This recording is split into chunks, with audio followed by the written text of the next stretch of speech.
And now, a tale well calculated to keep you in suspense. In a moment, Act One of Hide and Seek, starring Jackson Beck and William Redfield, and written especially for Suspense by Bob Corcoran. This first portion of Suspense is brought to you by the makers of Marlboro cigarettes.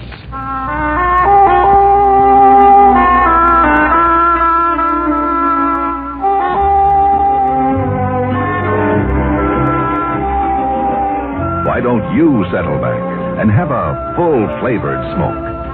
Have a Marlboro. You get a lot to like with a Marlboro, the filter cigarette with the unfiltered taste. Try Marlboro.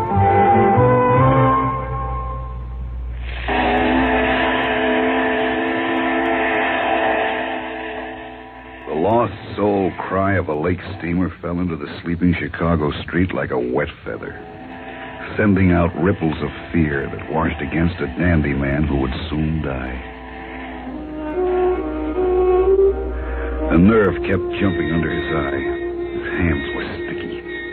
He stared out the window, forcing himself to go through the routine he created. He'd stop at the all-night cigar store, no matter how late, and have his shoes shined so he could go home with a clean pair.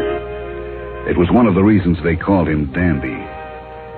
But he wasn't enjoying it tonight, and never would again. He came off the shoe-shine chair like a dancer, moved to the door of the store. Nothing either way. A $50 glittered in the light and disappeared as the boy snapped it out of the air. Thanks, kid. Thank you, Mrs. Angeles. The street stretched ahead. Parked cars, empty. Some old newspaper blowing. Big city tumbleweed. Dandy caught his reflection in a store window and had to stop in spite of his nervousness and desire to get away. A practiced hand rolled the brim of his hat, and the Windsor knot of his tie got pushed to perfection. Yeah. No wonder they called him Dandy. Neat as a pin. Even his fingernails. Dandy thought of that afternoon, and his mouth twisted in self-disgust as he cut across the street and hurried on, keeping near the curb and watching the shadows. A jerk play. Like a luck-happy punk instead of a professional gambler. Just a few more blocks to go and nothing had happened. He felt a little easier, but he had to get 1,000 fast.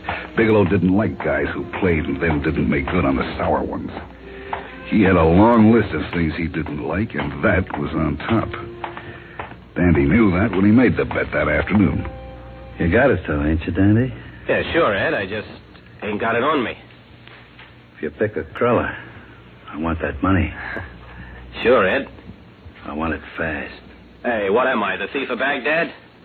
I always been good, ain't I? Yeah, you've always been good, Dandy. It's just we're friends. I don't want you should welch on me, that's all. I ain't no Welcher. I know a guy who wasn't no killer. Till he knocked off a guy. I won't Welch, Ed. That's good. Because if you did, I'd lose a friend.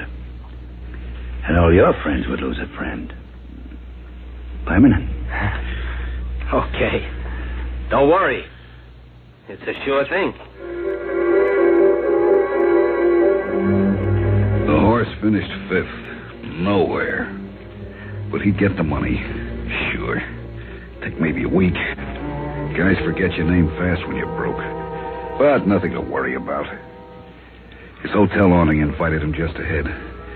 Maybe he'd get out of town for a few days. Not that there was anything to be afraid of, just hedge his bet. Play it safe. He breezed into the hotel lobby. Thank God it was empty. Then the ripples of fear came back when he saw the scared-faced kid at the desk. What's the matter, Herbie? Well, there's a guy waiting for you. He's in your room. He belted me and took the key. Told me not to tell the cops or you nothing. But you always been nice to me. It's all right, Herbie. It's all right.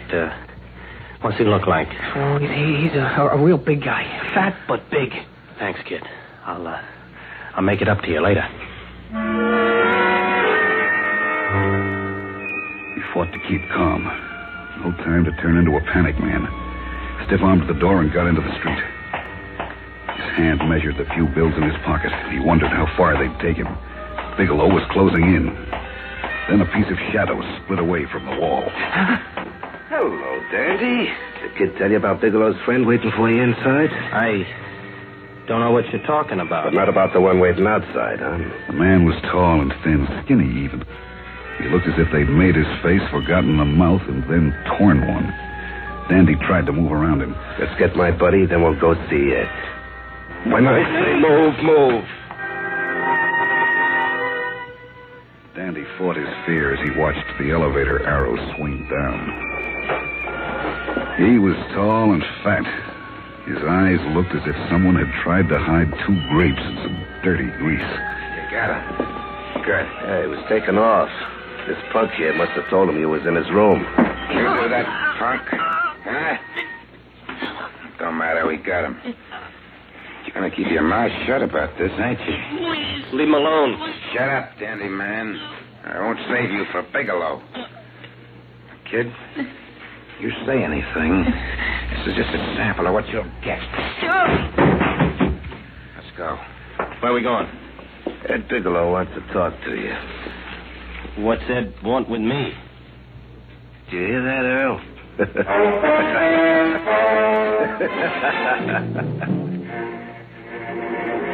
A conical tin shade hung over the desk. Everything had a coating of dirt, as if Bigelow had had the place sprayed with it. Dandy was very careful not to touch or rub up against anything. Nice to see you, Dandy. It's always nice to see you. Always so sharp. The dandy man. Suit must have cost you plenty. Me, I'm just a slob. No $200 suits for me. A ready-made from Joe the Tailor in Madison. Just a slob. But I pay my debts. Where's my money, Danny? Well, you see, Ed, No conversation. I can get that any time with the boys here. but I want to tell you... You got the 1,000? Yes or no? Oh, now listen, Ed. Answer like he says.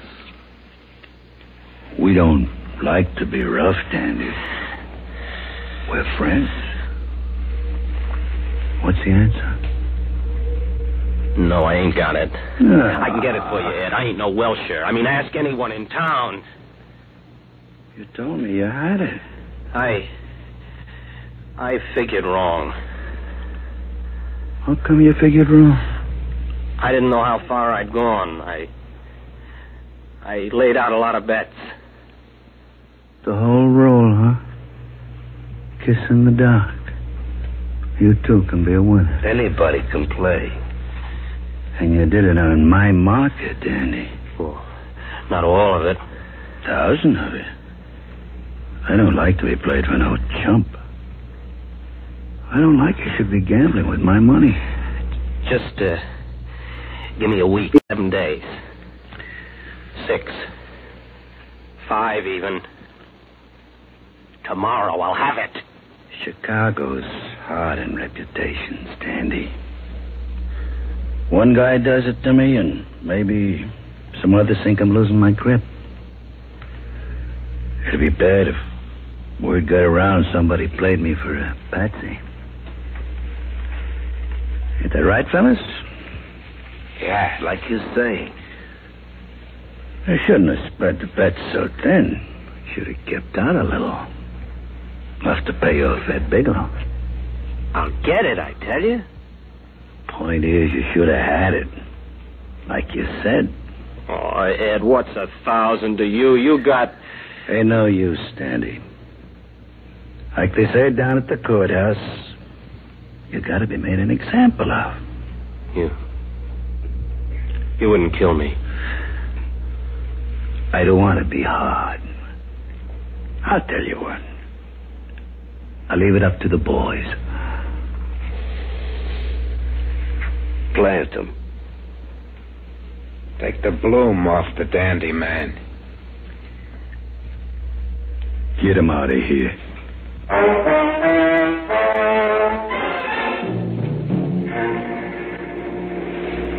I'll take that watch, Dandy. You won't be needing it. I'll match you for it. Sure, I ain't greedy. We're going out to the Forest Preserve, huh?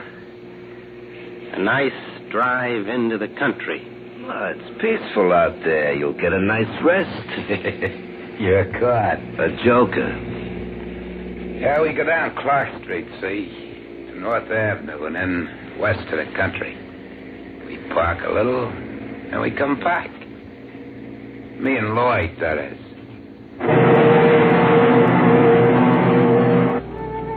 Out North Avenue, right through the old neighborhood. His mind raced ahead.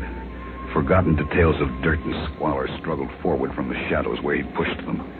The streets, the alleys. Then it hit him. The police station on Blackhawk. If he could get out of the car, run to the station. He'd have to make the break when the car was moving, time it just right. There was only one street that cut into North Avenue that'd do him any good, Sedgwick. Then halfway down the block, into the alley, and through the vacant lot at the end. The car couldn't follow. Then a half block more to the police station, and he'd be safe. And then suddenly he saw the battered old black-on-yellow sign as the car entered the intersection. Sedgwick. Dandy hit the door, then the street, bent over, running, crawling into a tin newsstand. Then he was on his feet, running. The car wrenched around like a giant crab and then leaped down the street. They didn't shoot. Dandy's hand hooked a no parking sign, and he swung into the alley without slowing. And he knew something was wrong. He looked up and saw. There was a building at the end of the alley where the vacant lot had been. He whirled around. The warehouse stretched back to the street on one side. The other had store backs. Solid, no fences. The backbone of the elevated track cut over the end of the alley. A dirty bulb burned on the warehouse fire escape that crawled up the side of the building like a steel vine. Dead, just out of reach. He pivoted and ran back to the back of the alley. Softly. Hide and seek. Now, he'd played it here before. It was a restaurant that blocked the alley. As he moved in among the garbage cans, his nose wrinkled. Two shadows moved along the warehouse wall, bottling him up. There were 4 garbage cans, then a space, then some more. The shadow was deepest right behind them.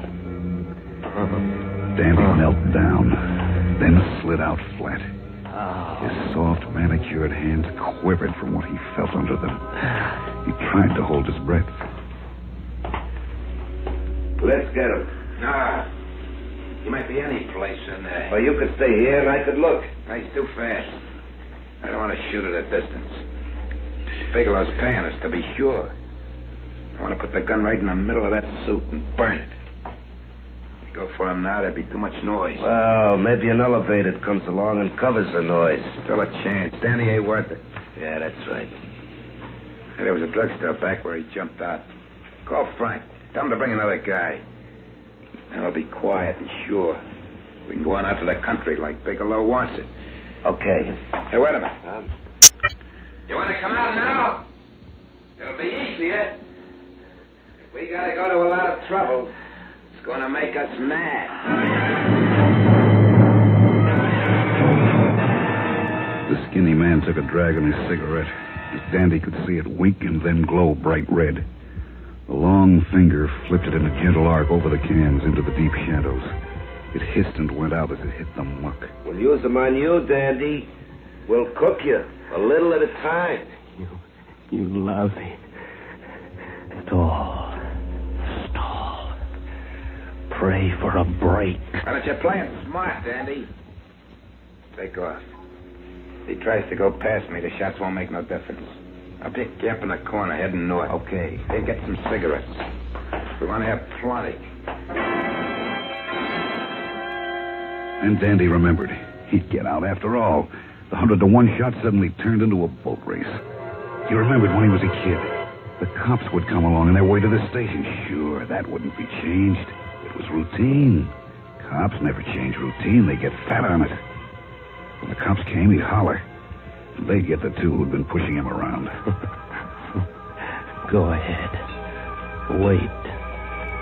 Fat man. I'll be right over. I got the cigarettes and matches. Lots of matches. They're playing hard to get.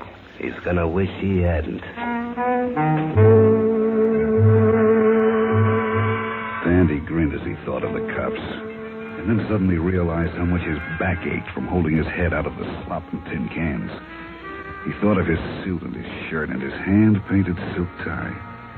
And what his friends would say if they could see Dandy DeAngelis laid out in this sewer.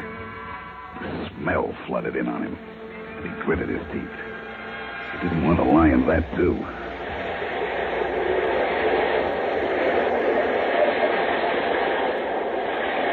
It was the first time he'd ever wished he was on an elevated. But the cops would be here any second. He didn't know what made him turn his head. He just lifted his cheek off his hand and swiveled his head around. Oh! The skin went tight all over his body, and he almost screamed and jumped up, but instead, he froze and stared. Just 2 feet away, its head just emerging into the light, was an enormous rat. He hated them. Worse than anything, he hated them. When he was a kid, he'd always been afraid of them. They were the old tenement, the dank hallways and crowded rooms, the dirty smells that got into your skin and stayed there. He'd been bitten as a boy and never gotten over it. Oh, what am I gonna do? He thought he'd left all that behind him, but he hadn't. Dandy DeAngelis, the dandy man, lying in filth, staring at a rat. If he made a sound, they'd move in on him. And then the matches and cigarettes and gun in the stomach. Easy, dandy boy. Easy. If it meant his life, he'd stay there with a rat. Sure. What can I do? What can I do? It moved a few inches into the light, hugging the garbage can on the other side of the open space. It was 1 foot long and heavy. He remembered when he was a kid and they'd kill one. The filth and the fleas. That had been bad enough. But then, rats were dirty shadows that hugged the wall and ran. This one was on the same level with him, hugging the same wall. He'd come down a long way. Anytime you're ready, Dandy. I guess he likes laying in that mess. There was a little breeze, and he saw the fur on its back move. He felt sick again.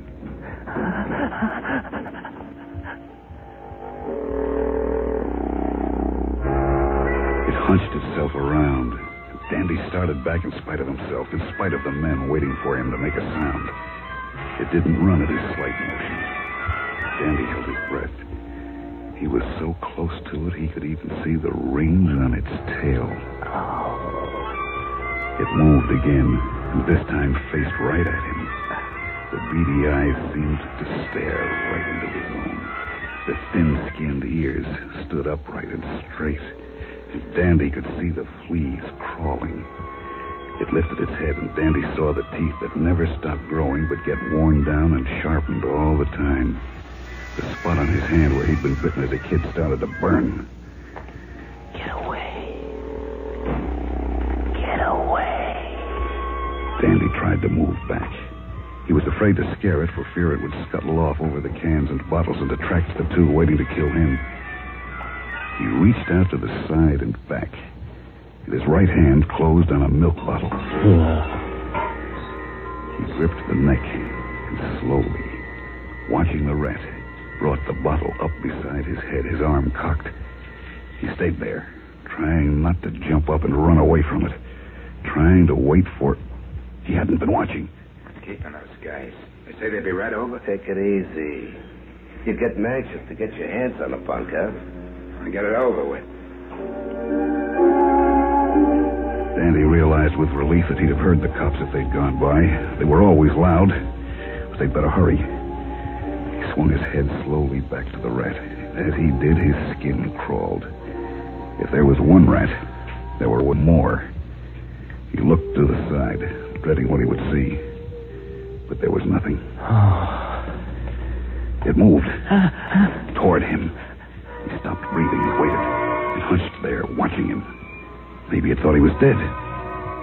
He'd heard about dead people and rats. Maybe it wanted the warmth. It crouched there, evil, foul, staring at him. No. Dandy forgot the men in the alley, the burning cigarettes, and the gun held close to his belly. He forgot the cops who were going to come any minute if he just lie quietly as he was. All he could think of was that he was Dandy DeAngelis, lying there in front of a rat. The old neighborhood was still there, waiting for him all these years. He hadn't gotten away after all. No. But he would get away. He swung the bottle, invisible in its speed, swung it with all his might. No. Swung it with all the disgust and loathing and hatred that he felt. It didn't break. It hit something soft. He beat it and beat it and beat it and beat it. He didn't hear them as they moved over to him, their guns at his head. Finished. Free. Dandy stopped and stood up. He looked down at it as it lay in the light between the cans. It wouldn't bother him anymore. The old neighborhood and the dirt and the smells sank back, away. He dropped the bottle. He tried to wipe his hand. Look at that. Dandy killed a rat. Yeah. Now it's our turn.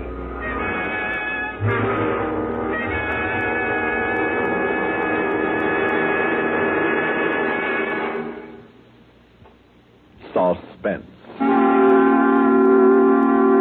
You've been listening to Hide and Seek, starring Jackson Beck and William Redfield, and written especially for Suspense by Bob Corcoran. In a moment, a word about next week's story of Suspense. All of us see the product that comes out of Hollywood. What people like to know, though, is what goes on in Hollywood. The amusing anecdotes, the joys, the heartbreaks, life in this so untypical town. These and many other intriguing subjects provide Ralph Story's weekday Dimension reports in Hollywood. Listening to this CBS Radio Network feature will bring you information and entertainment of Filmland. Your next date with Ralph Story in Hollywood, tomorrow.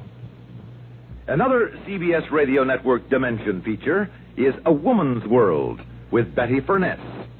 3 times each day, we send Betty your way.